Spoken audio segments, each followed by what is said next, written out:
ঘুষ বেশি, ঘুষ হলুদের মধ্যে ঘুষ বেশি। এখানে আসতে কত খরচ হয়েছে? 5 লাখ 5 লাখ টাকা। 500 রিয়াল বেতনে 5 লাখ টাকা। 6 লাখ টাকা নেয়া। মোটামুটি ওই যে অনেকের তো- সৌদির হাতিয়ার মধ্যে হ্যাঁ। অনেকের তো শুনে যে 600 টাকা। না 600 টাকা তো হাত কোম্পানি।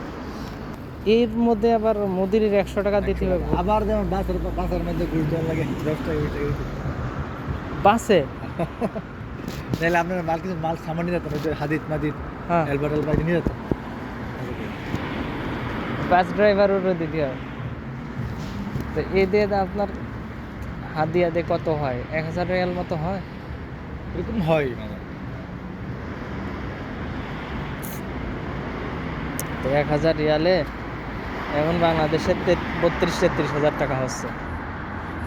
তো এইটা দিয়ে এর মধ্যে তো নিজের খরচ আছে না। 1000 রিয়াল তো সব থাকে না, 1000 রিয়াল মতন থাকবো, এই যে থাকবে। থাকবে। তারপরে আমরা যে প্রত্যেকটা দোকান থেকে আছে না খানা পাইতো ফ্রি। ওই যে বাকাল আছে না, বাকালার যাবো নাস্তা পাবো আর ওটা সবজি টবজি দিব। এতে ওরা ইচ্ছা করেই দেয়। না দিতুই মানে বলদ থেকে মানে বলদের অর্ডার, মানে বলদের যারা কাজ করে, আমরা যারা কাজ, আমি আমার মতো লোক আছে না, হ্যাঁ, তারা কাজ করে বেলা দোকান থেকে নিতে খাইতে পারবো। এসে একটা জুস চাবো, জুস দিব। তারপরও মনে করেন যে ইয়া বেশি বুঝলেন, এর মধ্যে ঘুষ বেশি, ঘুষ বলদের মধ্যে ঘুষ বেশি। অনেক লোক আছে 800-900 টাকা শুধু সিগারেটই খায়, আর আপনাদের বেতন মাত্র 500 টাকা। এই যে ভাবি যে কিভাবে মানুষ ও চলে। যেটা করতেছিলাম, আমরা দুজনে দুজনে মালয়েশিয়া যাবো, বুঝছে, বাড়ি সামনে তো ভাই লাগে। হ্যাঁ, হঠাৎ করে বুদ্ধি গেলাম না, সৌদি আরব যাবো কেন হসপস করতে পারবো।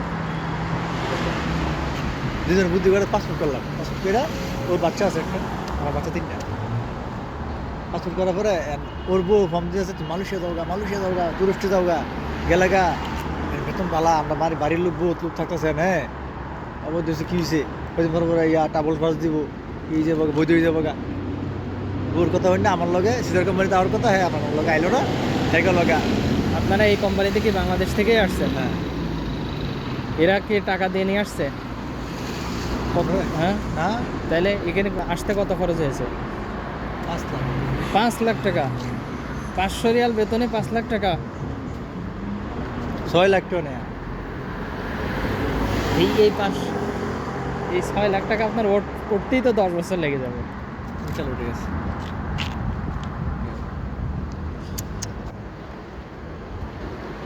পরে কি জানেন নি, মানুষ জায়গা লগা, মানুষ জায়গা লগা, এন্দা আর বউ গেছে গা।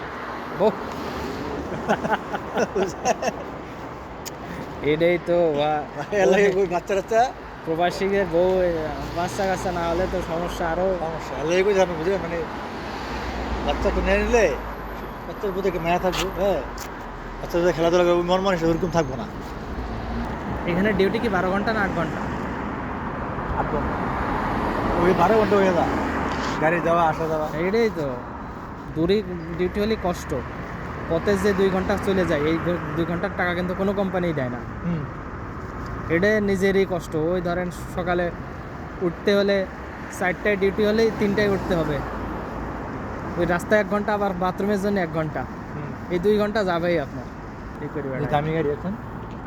হ্যাঁ, ওই যে পুলিশ কোথায় চলে আসে, তখন এরা ধরে না, মোটরগুলো ধরে, হ্যাঁ আলাদা শুধু এই কালো গাড়ি ধরে।